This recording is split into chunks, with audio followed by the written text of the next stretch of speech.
Hi everyone and welcome back to my channel. My name is Heather and today I am here to talk to you about all of the books that I acquired since December really. So I said at the beginning of the new year that I would be trying to restrict the amount of books that I brought into the house because I'm trying to read down my enormous TBR stacks right now. And I did really well with that for a couple of months. And then I weakened. So I regret nothing. I am really looking forward to reading all of these books. And I am especially excited to tell you about the new items that I have to pick from. The first book I picked up is one I have been looking forward to for ages, and it doesn't look like it's being published in the US anytime soon. And that is Pandora by Susan Stokes Chapman. I mean, first of all, isn't this gorgeous? Secondly, it's 18th century historical fiction that is either a retelling of the Pandora myth or it uses that as a base. Either way, I am thrilled by that description and I can't wait to read it. The next book I picked up was another Laura Wood, A Single Thread of Moonlight. I have read 2 of Laura Wood's books so far and I have absolutely loved them. Plus, I'm getting to the end of Evie Dunmore's books so far. So I wanted another well-written historical romance to get me through the rest of the school year. So I picked up this one. And from what I know, it's about a young woman who is a seamstress. It's a Victorian historical romance. There are also, I think, some Cinderella elements within that. And according to the back, there's also a revenge plot going on in here. That sounds like a really fascinating combination of elements. So I can't wait to read this. Plus, it is pretty chunky for Laura Wood, so I'm excited that it might last me a little while as well. Next, I picked up 2 celebrity nonfiction books, which I rarely do, and I'm thinking I might make a reading vlog about them, but I haven't decided yet. The first one is Hooked by Sutton Foster, How Crafting Saved My Life. Sutton Foster is a major star on Broadway and in the West End. She has done various television productions like Younger and Bunheads. And I've enjoyed all of that, but I haven't really been following her career until recently when I saw some of her yarn creations that she made for her fellow cast members of The Music Man.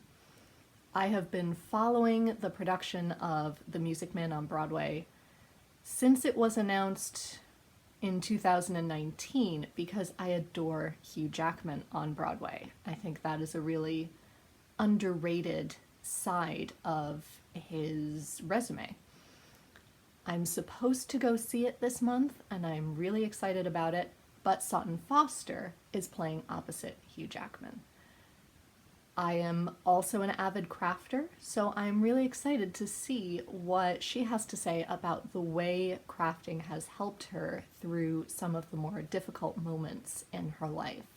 The other celebrity book that I picked up is Best Foot Forward by Adam Hills.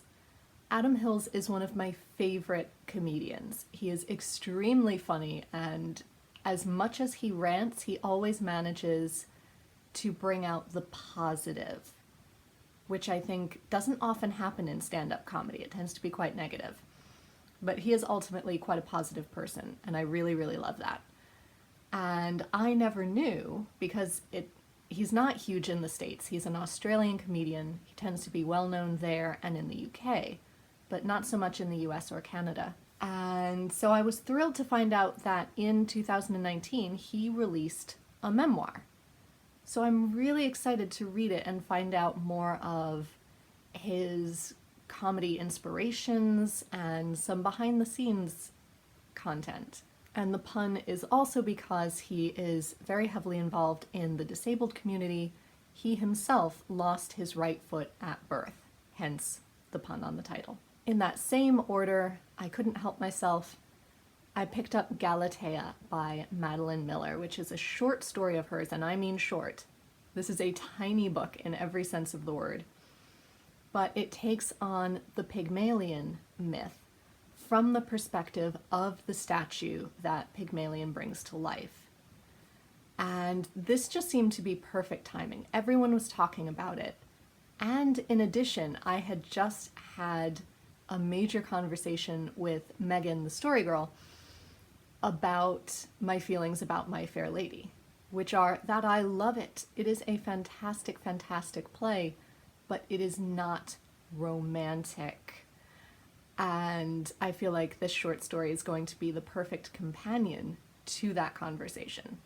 I also picked up 2 more classics from Mint Classics, which is a new publishing company that I discovered this past year. And these are books that I've been having trouble finding anywhere else. So they are namely Sylvia's Lovers by Elizabeth Gaskell.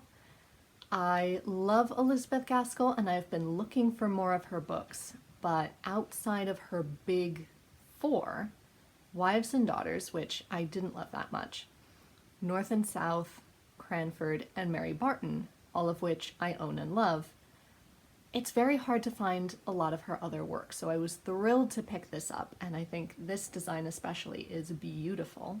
And I also picked up The Romance of the Forest by Anne Radcliffe, which I'm trying to save until Jane Austen July, because if you are a fellow Austen fan like me, you may remember that this is the book that Harriet Smith had recommended that Robert Martin read. He hasn't gotten around to it yet, but it is named specifically, so I can't wait to actually read this for myself. Plus, I'm excited to see some of Radcliffe's other work outside of Udolpho, which is the only one that I read and didn't love, so I'm hoping I like this a bit better, because it is much shorter than Udolpho, so that may help.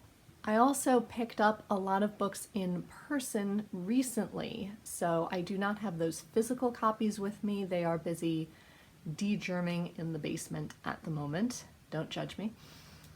But I am thrilled to tell you about them nonetheless.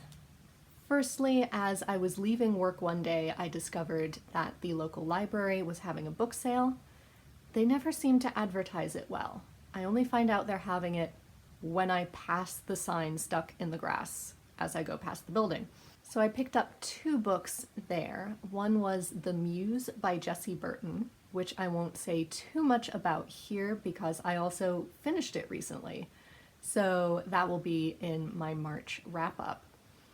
But the other book I found was a collection of Lord Peter Wimsey short stories by Dorothy Sayers. I've been hearing a lot about this mystery series recently, and it's always been on the periphery, but I've never really investigated it. But I've been hearing so much about it recently, I took this as a sign that I need to read these mysteries eventually. However, in trying to find this edition to link it for you down below, I discovered that these short stories are different from the full novels. So I'm not sure, do I need to read the novels first? Or should I read the stories first and then the novels? Does it not matter? I really don't know. So if you've read any Lord Peter Wimsey, please let me know which way round I should read these. I also went into New York City this past weekend at the end of the month, which was so exciting. And as I had some spare time, what else was I to do but go into a bookstore and buy 3 plays? New York is the best for finding used copies of plays. The first play I bought was Arcadia by Tom Stoppard. I've been hearing a lot about this recently, and I've seen one scene of it performed, and it looks really wonderful, so I can't wait to read the rest of it. It is, as far as I can tell, about 4 people who are sharing some sort of holiday home, some sort of cabin somewhere, one of whom is a mathematician or a scientist, one of whom is a scholar dedicated to the study of Lord Byron and his life and works. And honestly, I can't remember what the other 2 people do, but it's just them in this house debating the nature of truth, the importance of art, the importance of science, all kinds of things. And the scene I saw was wonderful, so I can't wait to read the rest of it. I also picked up Blithe Spirit, which is one of the films that I would like to see this month. However, I've been hearing that they made some changes from the original, so now I get to read the original before I watch it. Blithe Spirit is a play by Noel Coward about a writer whose wife has died and he has since remarried. And they're living together quite happily, but he has terrible writer's block. However, one night they invite a medium over, and during this seance, she accidentally summons and does not send back the spirit of his first wife. And since her reappearance, despite the fact that they drive each other nuts, he is able to write again. However, his current wife, A, can't see or hear the spirit of his first wife, nor is she happy about how much time and how much inspiration they are giving each other. And of course, comedy ensues. The last play I picked up was The Audience by Peter Morgan. This is a play that I was lucky enough to see on Broadway many years ago, starring Helen Mirren as the Queen. And it looks at a real-life event, the audiences that the Queen has with her prime ministers, I believe on a weekly basis. And it imagines what might have gone on in all of those meetings with all of the prime ministers that the Queen had had up until around 2015. I remember loving it at the time, but I'm really curious to reread it because honestly, I was just so in awe of the fact that I was sitting in the same room with Helen Mirren that I don't really remember any of the political commentary. So I'd love to reread it just to know more about late 20th century politics, which we never really covered in school. We always rushed to get to World War II, and I guess they figured anything beyond that our parents had lived through, so we'd be okay.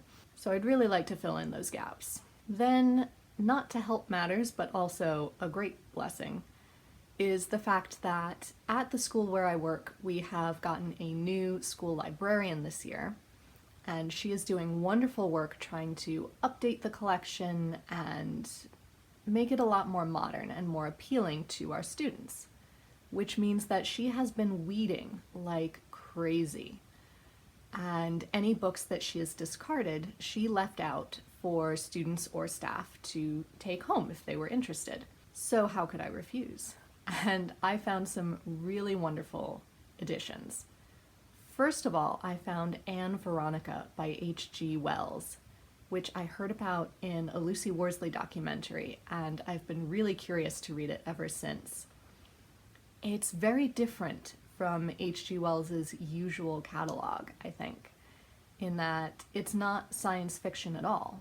It's the story of a young woman named Veronica, who is very much a modern woman, and she's going to university, and I believe she falls in love with one of her professors who may or may not already be married, and it questions gender roles and the institution of marriage, and I think that would be fascinating to read.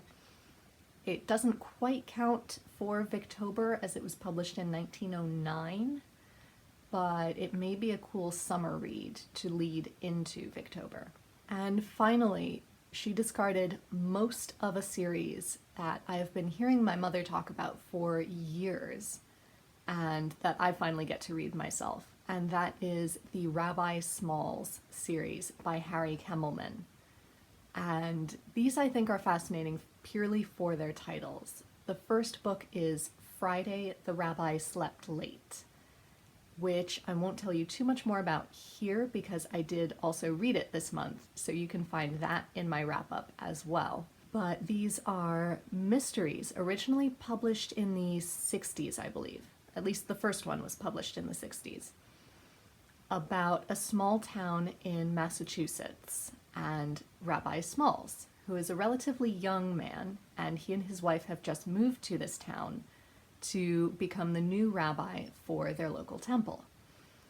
However, Rabbi Smalls is very quiet and extremely scholarly, and he doesn't do well with public outreach and doing functions the way the members of the temple would like him to be. And one day, a young woman turns up dead on the lawn of the temple, and her purse is found in Rabbi Smalls' car.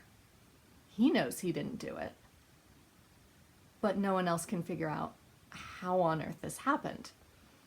So he ends up basically teaming up with the Irish Catholic police chief to try and figure out who did murder this girl, why, and why did they dump her body and her bag there. Each book then follows a new day of the week, which I think is really cool, and it really helps you read them in order. So I also picked up Saturday, the rabbi went hungry, Sunday, the rabbi stayed home, Tuesday, the rabbi saw red, no, they didn't have Monday, Wednesday, the rabbi got wet, Thursday, the rabbi walked out, and someday, the rabbi will leave, although there are 2 other books on either side of someday that they also did not have. But luckily, my library does on Hoopla, so I can fill in the gaps that way. So there you have it, a rather substantial book haul, but given that over half of them were free, I feel like that justifies me a little bit. Let me know in the comments down below if you are also interested in any of these, if you think I should bump them up my TBR, or if you came across any really exciting books this month. Until next time, be safe, be well, and happy reading. Bye everyone.